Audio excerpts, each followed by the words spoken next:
On March 1st, 2024, the Remi Fani Kayode Street, Ikeja, GRA, Lagos State, played host to a transformative event under the theme Men Against Abuse.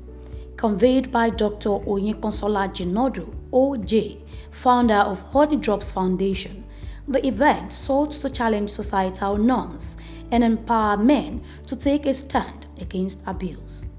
In her welcoming address, Dr. OJ articulated the significance of the fashion show being targeted towards men. She emphasized the importance of engaging men in conversations about abuse and fostering a culture of respect and equity, citing that men get as much percentage of abuse just as women. Standing the foundation here and now, I know these are very unusual times. These are very difficult times. I'm not ignorant, I'm not delusional, but I'm a visionary. I see beyond what is happening in the country. Now we can still stand up and create solutions. And that is why starting the Honey Drops Foundation was a dream, but it became a reality when people like my executive director, has come on stage. When it comes to the issue of domestic violence, men are typically, originally by default, they are the villains. They are the ones that are doing the beating, the slapping, the everything. However, working in this field for over 9 years now, I found out that men are as much a victim as women are. So that's why at the Honey Drops Foundation, we don't create solutions for genders, we create solutions for human beings. So we treat the kids, the teens, but we also decided, because nobody's doing it, how about we be the ones to look out for the men? Create something that elevates, that celebrates men, that allows them to know that they are seen, they are heard, and they are understood. The executive director of the foundation, Miriam Pedro Tijani, shed light on the organization's vision and recent initiatives. One notable project was the Teen Dating Conference, aimed at educating young students about healthy relationships, peer pressure, and asserting control over their lives, and to equip them with the knowledge and confidence to make informed decisions. The fashion show welcomed dignitaries and prominent figures from both in and out of the fashion industry. Their contributions added depth and perspective to the discussion surrounding abuse and masculinity. Speaking with correspondents of SOUQ News Television, some shared insights into their creative processes and how their work aligns with the theme of the event. I'll say we can function in any space, which is, how will I say, like simplicity, class, and taste. That's what Pro 7 represents. But when it comes to men against abuse, that's more of taking like so proper responsibility, like a normal man does, naturally, like normal men, you know, what we do normally. So the inspiration behind this is for us to be simple, to be classy, and to have so much taste. You know, fashion goes out, but style stays forever. Like, okay, let's say abuse. That looks like kind of not what we want, but it happens, and there's nothing we can do about it.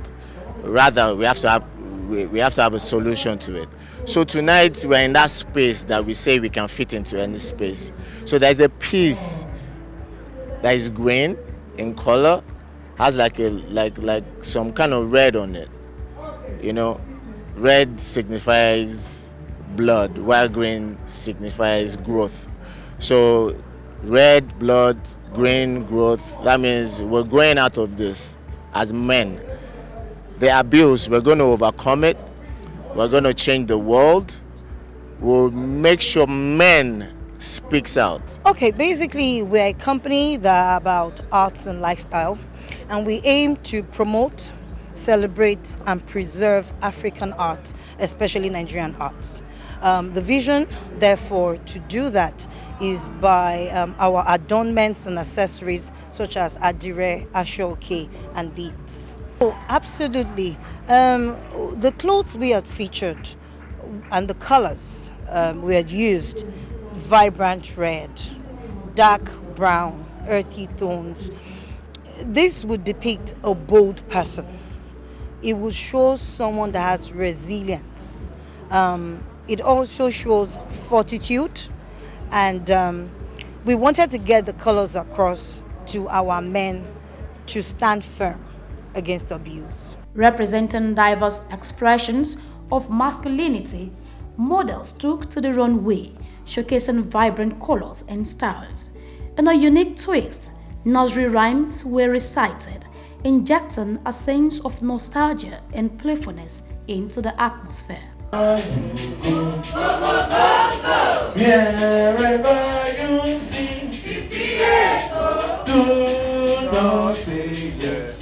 Where you need to say no. Bye bye.